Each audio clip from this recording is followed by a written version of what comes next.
Welcome back to Learn Orbit Tech Academy. In our last tutorial, we successfully built and executed our very first PL/SQL block. If you missed that foundational step, don't worry. The link is waiting for you in the description box below. Today, we are unlocking the core engine of PL/SQL by breaking down its 8 main features. We are going to make this incredibly simple. If you find this breakdown valuable, make sure to hit that subscribe button and let's dive deep into PL/SQL. PL/SQL isn't just about querying data, it's a full procedural development suite. Here on the screen, the 8 core features of PL/SQL are shown. Let's start with our first one, the PL/SQL block structure. Think of a block as the fundamental container for the code. In PL/SQL, blocks come in two varieties, anonymous and named. Think of it like when a baby is born, the parents are often still deciding on a name. The baby initially doesn't have a permanent identity yet. That is an anonymous block. It can have a temporary label to define its purpose, but because it isn't saved permanently inside the database schema, it executes its statements and terminates. It can even be nested inside other blocks. The script we wrote in our last video was a pure anonymous block. Named blocks, on the other hand, are permanently saved in the database, which leads us to find three compilation stages that are performed when a PL/SQL block is run. First one is syntax checking. The engine verifies the code rules. Next is semantic checking. It ensures that variables and database objects are having a valid data types. And third one is code generation. That is, create the execution step. What actually code is written to execute. Our second pillar is the variables and constants. When we declare a variable, PL/SQL carves out a designated slot in system's memory.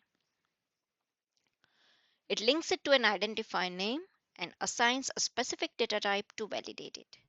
If you already know standard SQL, you will recognize familiar types like number, varchar date, and timestamp.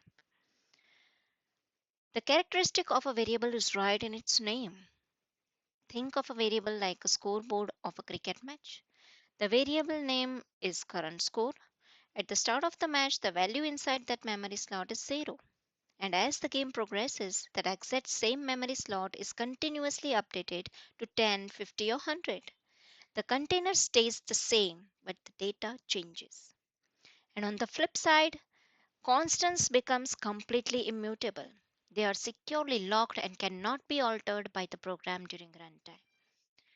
Constants are like your date of birth.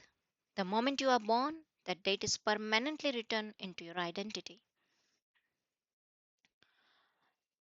If your code accidentally tries to update a constant after it's declared, the Oracle engine will instantly throw a compilation error and stop the execution there.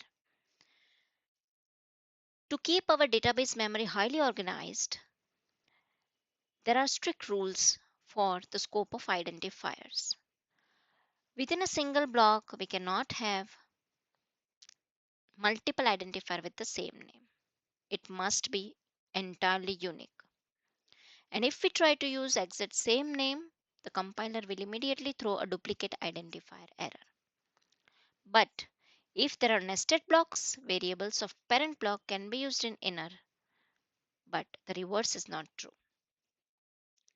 Understanding these boundaries prevents accidental data overrides and keeps your code running efficiently. Now comes exception handling. As developers, we like to think that we have absolute confidence in our code. We design it thoughtfully, test it thoroughly, and assume we have covered every possible scenario. But what happens in real life? Imagine that you build a user input form with a text field for names and you expect standard data. But when a user enters an incredibly long name, and if your variable size isn't ready for that input, your application crashes. Or think if a user is in mid transaction and the network suddenly drops. Now, to handle these unpredictable scenarios, we have our fifth pillar, that is error handling. PL SQL provides two primary forensic tools to investigate errors. These acts as our application's safety net. SQL code, which returns the exact numeric error code, and SQL ERRM, which returns the actual text error message.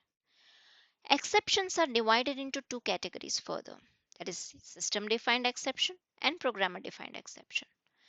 System defined exceptions are built automatically into the Oracle database and raised by the engine, like zero divide or no data found. Programmer defined exceptions are where you take full control. You can use the exception init pragma to map a meaningful name to a raw Oracle error number. Or you can even enforce custom business rules using the raise application error procedure. But remember, the scope of an exception is one-way ticket. Whenever an error triggers, control immediately shoots down to the exception block, and control is never passed back up to the begin section, saving your application from a sudden terminal crash. Now let's take a look at the components that make your code reusable and automated. That is subprograms.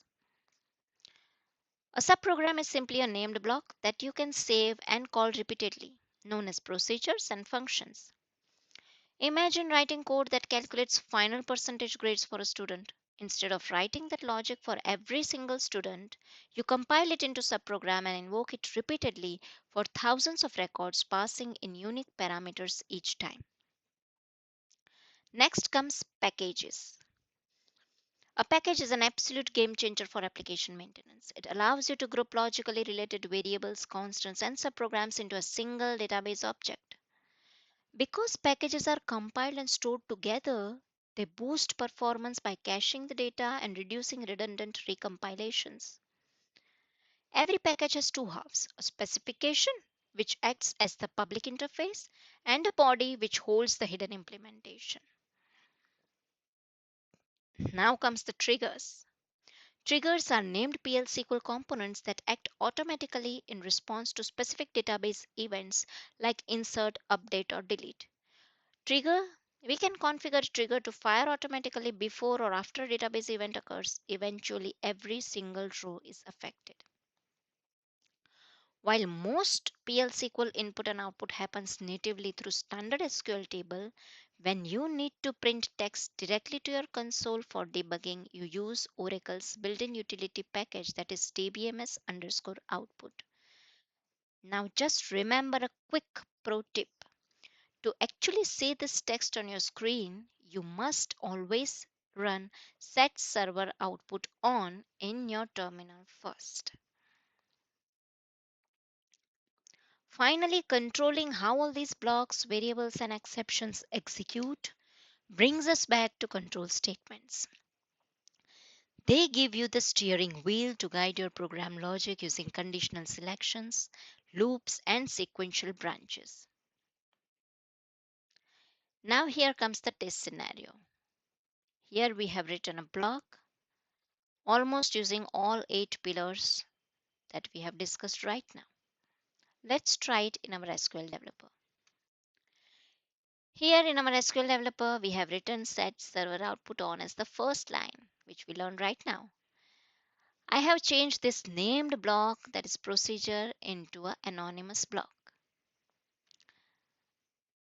Here we have declared a variable with data type integer. We have declared constant with the data type.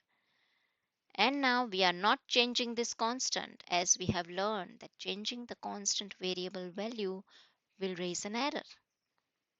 When we run the script, we get the message successfully and it gets printed because of the set server output on. Over the next few videos, we are going to master each of the powerful pillars step by step with the examples. If you have any questions about today's overview, drop them in the comments below. I will read and reply to them all. But don't forget to like, subscribe, and share Learn Orbit Tech Academy with your fellow developers. Keep coding, and I will see you in the next class. Thank you.